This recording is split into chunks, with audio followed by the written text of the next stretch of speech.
دور ہے فاروق اعظم کا، اور خلیفہ عادل ایسے عادل ہیں کہ زمین سے بھی عدل و انصاف لے لیا کرتے ہیں، زمین سے بھی عدل و انصاف لے لیا کرتے ہیں۔ اور آپ کی حکومت بڑی طویل، بہت زیادہ 23 لاکھ مربع میل کے آپ حاکم گنے جاتے ہیں، بہت بڑا رقبہ آپ کے زیر اثر تھا۔ ایک دن آپ بیٹھے ہوئے ہیں اور ایک شخص آ رہا ہے، آتے ہوئے آپ نے اس کو دیکھا تو اس کے ساتھ ایک بچہ ہے، بچہ، اب وہ جو بچہ اس کے ساتھ ہے اس کو آپ نے فرمایا، شخص کو فرمایا بھائی آپ کا یہ کیا لگتا ہے؟ اس نے کہا جی میرا بیٹا ہے، میرا بیٹا ہے یہ۔ ارشاد فرمایا تیرا بیٹا تیرا اتنا ہم شکل ہے کہ کوے کا بچہ بھی اتنا اس کا ہم شکل نہیں۔ اب بات کو سمجھیے گا ذرا، کوا اس کی جو ذریت ہوتی ہے، اولاد ہوتی ہے، بچے ہوتے ہیں، کوے کے بالکل ہم شکل ہوتے ہیں۔ کئی کوے مل جائیں تو ہم نے اس کی پہچان کرنا ہمیں مشکل ہو جاتی ہے، کوے کا بچہ بھی اتنا ہم شکل نہیں ہے جتنا تمہارا بیٹا تمہارا ہم شکل ہے۔ تو وہ چھٹتے ہی کہنے لگا علی جا اس بچے کی داستان بڑی عجیب ہے، اس بچے کی داستان بڑی عجیب ہے۔ اچھا جناب کیا عجیب ہے؟ کہا علی جا یہ بچہ قبر کے اندر پیدا ہوا ہے۔ کیا بات ہے جناب، کوئی ہاسپٹل میں پیدا ہوتا ہے، کوئی گھر میں پیدا ہوتا ہے، کوئی سسرال میں پیدا ہو گیا، ٹھیک ہے، کوئی سفر میں پیدا ہو گیا۔ اب جب آپ نے کہا نا اس شخص نے کہ یہ بچہ قبر میں پیدا ہوا ہے، فاروق اعظم ٹیک لگا کر بیٹھے ہوئے تھے، سیدھے ہو گئے، کہنے لگے مجھے اس کی داستان سنا، یہ قبر میں کیسے پیدا ہوا ہے، قبر پہ کیسے پیدا ہوا ہے، قبر کے اندر کیسے پیدا ہوا ہے۔ اللہ اکبر۔ وقت کا امیر المومنین، خلیفۃ المسلمین، امام العادلین، غیظ المنافقین سیدنا عمر بن خطاب رضی اللہ تعالیٰ عنہ نے کہا بتا قبر میں کیسے پیدا ہوا ہے؟ کہنے لگا علی جا میں جہاد پہ جانے لگا تو میری بیوی حاملہ تھی، مجھے میری بیوی نے کہا کہ آپ تو جہاد پر جا رہے ہیں اور میں اس عالم میں ہوں کہ میں حاملہ ہوں، بچے کی ولادت کا وقت قریب ہے، تو مجھے اکیلا چھوڑ کر کس کے سپرد کر کے جا رہا ہے؟ یہ جو بچہ پیدا ہونے والا ہے، مردوں کی ذمہ داریاں ہوتی ہیں کچھ، آپ مجھے چھوڑ کر کہاں جا رہے ہیں؟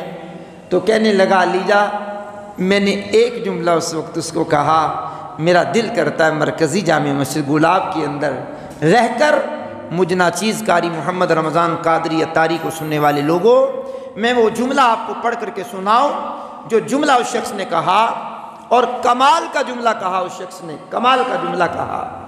کہنے لگے علی جا میں نے کہا میری گھر والی ٹینشن نہ لے، ٹینشن نہ لے، جو تیرے پیٹ کے اندر ہے میں اللہ کے سپرد کرتا ہوں، میں اللہ کے حوالے کرتا ہوں، اللہ کے سپرد کرتا ہوں۔ کیا بات ہے۔ اب یہاں تھوڑی بات غور طلب ہے، بالخصوص نوجوان نسل کو یہ پیغام دینا چاہتا ہوں کہ جب بیوی حاملہ ہو جاتی ہے، ہمارے بڑے بوڑھے گھروں میں موجود ہوتے ہیں، وہ ان مراحل سے گزرے ہوئے ہوتے ہیں، ان کا تجربہ ہمارے سے کہیں زیادہ ہوتا ہے، ان کی عقل ہماری عقل سے کہیں زیادہ ہوتی ہے، ان کا زمانہ ہمارے زمانے سے بڑا ہوتا ہے، اور ہر معاملے میں ہماری رہنمائی وہ کر سکتے ہیں۔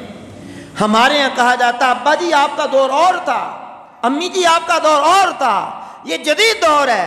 اب وہ جدید دور میں جب پڑھتے ہیں تو کتنا نقصان کرتے ہیں، مال کا بھی نقصان کرتے ہیں، جان کا بھی نقصان کرتے ہیں، اور دیگر معاملات کا بھی نقصان کرتے ہیں، اور پھر وہ سارے کا سارا دار و مدار میڈیسن پہ آ گیا، ٹیسٹ کرانے پر آ گیا، میڈیسن پہ آ گیا، اور وہ ہلنے جلنے سے بالکل عاری ہو گئے۔ اللہ اکبر۔ جب وقت ولادت قریب آیا، اب ڈاکٹر نے کہا بڑا آپریشن ہوگا، کرائیے بڑا آپریشن۔ ہمارے ہاں یقین کیجئے اللہ کی رحمت سے میں بھی 6 بچوں کا باپ ہوں جناب والا، آپ میں سے بھی کئی بچوں کے باپ ہوں گے۔ اللہ اکبر، یہ معاملات آپریشن کی نوبت کب آتی ہے؟ جب ہماری بیٹیاں، ہماری بہویں، ہماری بہنیں، ہماری عزیزان کام کرنا چھوڑ دیتی ہیں، مشقت چھوڑ دیتی ہیں۔ پوچھی گھر میں لگانی ہے تو نہیں یہ نہیں لگانی، جھاڑو دینی ہے تو یہ نہیں دینی۔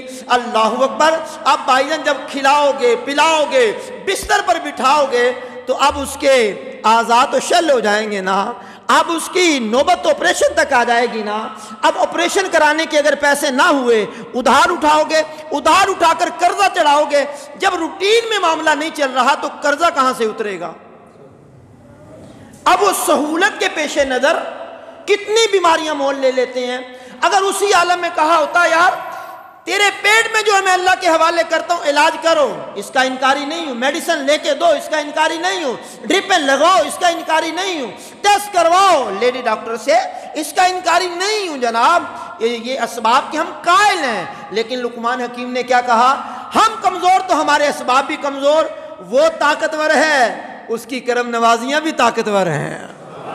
تو اپنے معاملات اللہ کے حوالے کرو نا۔ کہا علیجہ میں جا رہا تھا تو میں نے کہا جو تیرے پیٹ میں ہے میں اسے اللہ کے حوالے کرتا ہوں، اللہ کے سپرد کرتا ہوں۔ میں جہاد پہ چلا گیا۔ جب میں جہاد پر گیا تو پیچھے سے میری بیوی کا انتقال ہو گیا، مجھے خبر نہ پہنچی، انتقال ہو گیا۔ انتقال کے بعد میری بیوی کو دفنا دیا گیا۔ کچھ ماہ گزرے تو میں گھر میں آیا۔ جب میں گھر میں آیا تو مجھے پتا چلا کہ میری بیوی کا انتقال ہو گیا ہے۔ انا للہ و انا الیہ راجعون۔ میں اس کی قبر پر گیا، اب جا کر کے قبر پر فاتحہ خوانی کروں، قبر پر جا کر دعا کروں تاکہ اللہ کریم مجھے صبر بھی دے دے اور میری بیوی کے درجات بھی بلند کر دے۔ اب سنیے، فاروق اعظم کا دور ہے۔ کہنے لگا میں قبر پر گیا تو میں کیا دیکھتا ہوں، قبر کے قریب بیٹھ کر کے اب اچانک قبر سے آگ کے شعلے نکلے۔ کہنے لگے میں مجسمہ حیرت بن گیا، بیوی تو نیک تھی، نمازی تھی، پرہیزگار تھی، پابند صوم و صلات تھی، قبر کے اندر آگ۔ کہا مجسمہ حیرت بن گیا میں۔ پھر کیا ہوا؟ اچانک قبر کی آگ ختم ہوئی اور وہ قبر پھٹ گئی، قبر شک ہو گئی، قبر کھل گئی، خود بخود کھلی ہے۔ ٹھیک ہے، جہاں پتا ہو کہ یہاں قبر ہے اس کو کھولنا نہیں چاہیے۔ اب کہیں کہ مردہ خواب میں آ کے بتا گیا میری قبر میں پانی ہے تو اس کی بات پہ عمل نہیں کیا جائے گا۔ اب مردہ کہہ رہا میں کے اندر زندہ ہوں، مجھے نکال لو، اس کو نہیں نکالا جائے گا۔ خواب پر اعتبار نہیں کیا جائے گا اس کی۔ شریعت کا حکم ہے، یہ برزخ ہے، پردہ ہے، اللہ اور اس کے بندے کے درمیان پردہ رہنے دو۔ ہاں کوئی ایسا مسئلہ ہو جائے تو مفتی اسلام سے رجوع کر لیا جائے کہ یہ مسئلہ ہو گیا، اب ہمیں کیا کرنا چاہیے۔ خیر، کہنے لگے قبر شک ہوئی، کھلی قبر، تو میں جلدی سے قریب گیا۔ اب میں نے قبر کے اندر جھانکا، دیکھا، خود کھل گئی ہے نا، اب قبر کے اندر جھانکا، میرا دل کر رہا جامع مسجد غلام میں بیٹھ کر محمد رمضان قادری کو سننے والے لوگوں توجہ سے یہ جملہ سن کے اللہ کا ذکر کرنا، اللہ آپ کو نیکی عطا فرمائے گا۔ کہنے لگے میں نے قبر میں جھانک کر کے دیکھا، میری بیوی تو کفن میں لپٹی ہوئی آرام کر رہی ہے اور یہ بچہ اس کے پیٹ پر بیٹھ کر کھیل رہا ہے۔ اونچی سنائیے سبحان اللہ، کیا بات ہے! میرے مالک کی قدرت ہے کہ یہ بچہ میری بیوی، مری ہوئی بیوی کے قبر کے اندر اس کے پیٹ پر بیٹھ کر کھیل رہا ہے۔ میں حیران ہو گیا، حیران ہوا، جلدی سے میں نے ہاتھ بڑھایا اور بچے کو میں نے اٹھایا، اپنے سینے سے لگا لیا اور میں اسے چومنے لگا، پیار کرنے لگا۔ اتنے میں قبر بند ہوئی، قبر مل گئی، میں وہاں سے چلنے لگا، آواز آئی رک ذرا۔ کیا بات ہے جناب، کیا بات ہے! آواز آئی رک ذرا، کہاں چلنے کا پروگرام بنا لیا، کدھر جا رہا ہے؟ کہا میں جا رہا ہوں اپنے بیٹے کو لے کر۔ ہاتف غیب سے ندا آئی، بندے، توجہ طلب جملے پڑھ رہا ہوں، بندے تو نے جاتے ہوئے اپنے بچے کو ہمارے حوالے کر دیا، ہم نے تجھے بچہ دے دیا، جاتے ہوئے بیوی کو بھی ہمارے سپرد کرتا، وہ بھی مل جاتی۔ کیا بات ہے! اب بھائی جان جاتے ہوئے بیٹے کو حوالے کیا، اللہ کے مالک نے قبر کے اندر اس کی ولادت کر دی، قبر کے اندر اس کو آکسیجن ملتا رہا، جہاں سوراخ تک بھی نہیں ہوتا، وہ مالک ہے، خالق ہے، بچے کو قبر کے اندر پیدا کرنے پر بھی قادر ہے، قادر مطلق ہے۔ میں نے کہا کمال کی بات ہے، اللہ کے حوالے کیا تھا، اللہ کے سپرد کیا تھا، اللہ کی ذمہ دیا تھا، اللہ کو اس کا نگہبان بنایا تھا، مالک کو اس کا کارساز بنایا تھا، مالک کو اس کا محافظ بنایا تھا، اللہ کی نگہبانی میں دیا تھا، تو اللہ نے لوٹا دیا۔ ہم اپنے معاملات سارے اپنے حوالے کر لیتے ہیں، میں یہ کروں گا تو ہوگا، میں یہ کروں گا تو ہوگا۔ میرے بھائی، میرے عزیز، میرے کر فرما، آپ کے میرے کرنے سے کیا ہوگا؟ آپ کو جو مجھے طاقت دی ہے، جو ذہن دیا ہے، جو صلاحیت دی ہے، وہ تو میرے مالک نے دی ہے، وہ کرم کرے گا تو ہوگا، وہ کرم کرے گا تو ہوگا نا۔